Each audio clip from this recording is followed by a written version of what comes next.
ये लोग गद्दार होते हैं, ये कौम को चूसने वाले होते, इन पर कभी भी विश्वास मत करना। ये कभी भी आपके समाज को तरक्की नहीं दे सकते, ये कभी भी गरीब मजलूम की मदद नहीं कर सकते, ये चाहे तो कर सकते लेकिन। अस्सलाम वालेकुम वरहमतुल्लाहि वबरकातुहू। अब्दुल्ला सालिम चतुर्वेदी का ये बयान सभी को सुनना चाहिए। को तरक्की नहीं दे सकते, ये कभी भी गरीब मजलूम की मदद नहीं कर सकते, ये चाहे तो कर सकते लेकिन नहीं करते। इनकी नीयतें कुछ और होती, कुर्सी और गद्दी पर बैठकर ये राज करना चाहते।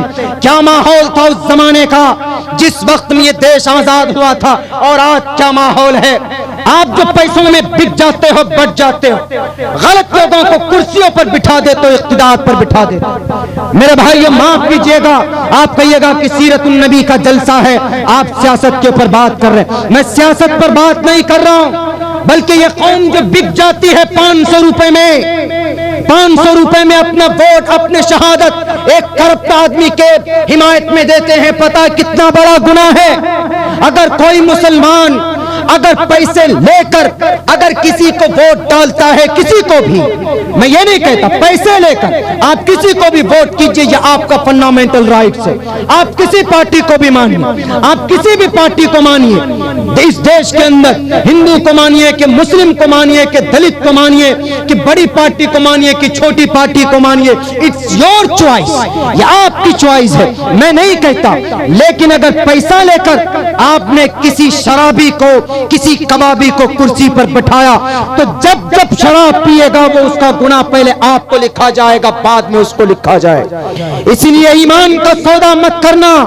याद करो उस वक्त को जब खब्बाब बिन अरत को अंगारे पर लिटा दिया गया था, नीचे से अंगारे सुलगाए गए थे, अंगारे बुझ जाते थे, आग बुझ जाती थी हजरत खब्बाब की पीठ से चर्बी पिघल पिघल कर, लेकिन उन्होंने ईमान का सौदा नहीं किया। आज अपने रुपये और पैसों पर अपने वोट को बेचने वालों, वोट नहीं बेच रहे हो आप अपने ईमान को बेच रहे हो। कल क़यामत में जवाब देना होगा कि तुम्हारी बहन मनीषा की इज्जत लूटी गई, तुमने गद्दारों को बिठाया, तुम्हारी बहन के लिए क्या आवाज बुलंद की। कल आपसे पूछा जाएगा कि तुम्हारी बहन को वैशाली गुल्लास की जिस्म को मिट्टी के तेल से जलाकर भस्म किया गया, तुमने गद्दारों को कुर्सी पर बिठाया, तुम्हारे लिए क्या क्या उन्होंने, उस वक्त क्या जवाब दोगे, क्या कहोगे कि हमको नोट मिला था इसलिए हमने उनको दे दिया।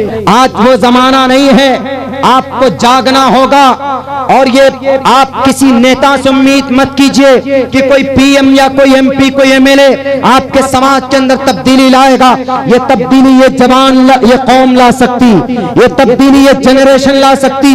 और ये तब्दीली कैसे आएगी? एजुकेशन से। मैंने खुतबे के अंदर पढ़ा है, the primary aim of education is to prepare and to qualify the new generation for participation in the development cultural society. अगर आपका बच्चा पढ़ा लिखा होगा, अगर कोई पुलिस वाला उनसे रिश्वत मांगेगा तो उसके हाथ पकड़ लेगा। अगर आपका बच्चा पढ़ा लिखा होगा, अगर लॉ किया होगा तो उनके हक हुकूक सल्ब किए जाएंगे तो जज के सामने खड़ा हो जाएगा। अगर आपके मदरसे में ताले लगेंगे, भले ही सर पर टोपी और शक्ल में दाढ़ी हो, लेकिन अगर उसने संविधान को पढ़ा होगा, वो कहेगा कि all minorities, right of minorities to establish and administer educational institutions on their choice. कौन होते हो तुम ताला बंद करने वाले? क्या कमी है बताओ? मेरा इदारा रजिस्टर्ड है, ट्रस्ट के अंदर मेरा स्कूल मदरसा चलता है, हम अपडेट कराते हैं टोटल चीज। अगर ये होगा तो आपके ऊपर कोई भी बातिल ताकत आपके ऊपर हमला आवर नहीं हो सकता, आपके हक हुकूक नहीं छीन सकते। आपकी जुबान में अगर ताकत पैदा होगी, अगर दिमाग चलेगा तो आप कहीं पर भी बचकर निकल सकते हैं। एक वाकया मैं बताता हूं, एक वाकया, एक साहब थे, जाते हैं बस में गए, कंडक्टर साहब आए, पूछा कि भैया टिकट दो, पैसा। उन्होंने कहा कि आई एम स्टाफ, मैं स्टाफ। तो कंडक्टर बड़ा चला, उसने कहा कि स्टाफ हो? मैं कौन हूं? बोला कि कंडक्टर। मेरी स्पेलिंग करो तो। उन्होंने कहा अब वो स्टाफ होगा रियल में तब।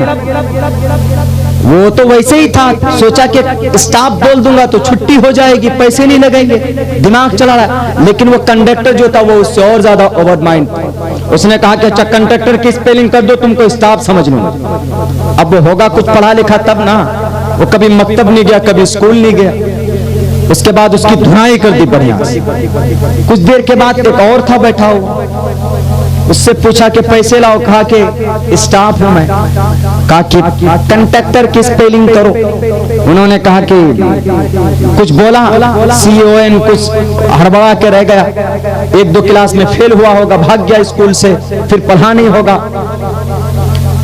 उसकी भी धुनाई हुई। अब वहां पर एक आधे मौलाना साहब थे, आधे अरबी अव्वल तक तालीम हासिल की थी, उसके बाद वो भी मदरसे से भाग गए थे, लेकिन उनकी पहचान, उनकी शनाख्त थी, शक्ल में दाढ़ी, सर पे टोपी, कुर्ता